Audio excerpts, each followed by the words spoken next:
සත්තුවත්තක හරි සිංහෙක් ඉන්න ඔහෙ තනියෙන් ඉන්නවා ඉතින්. කූඩුව සුද්ධ කරන වෙලාවට ඔන්න කොටි දේනුව එළියට ඇවිල්ලා. මේ සිංහයා කල්පනා කරනවා ඉතින් කෑල්ලක් läති මට ලෑල්ලත් සැපයි. ඔන්න ඔය කේශර ඕනේ නේ.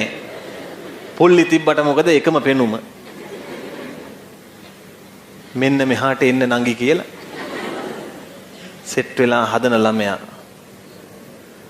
කියන්න බලන්න ලයිග සිංහයාගේ වගේ පෙනුමකුයි කොටියාගේ වගේ පෙනුමකුයි එකතු වෙලා හැදෙන්නේ. හැබැයි ලයිගලා දෙන්නෙක්ට දරුවෙක් හදන්න බෑ. નિසරු ජීවීන් මේගොල්ලෝ.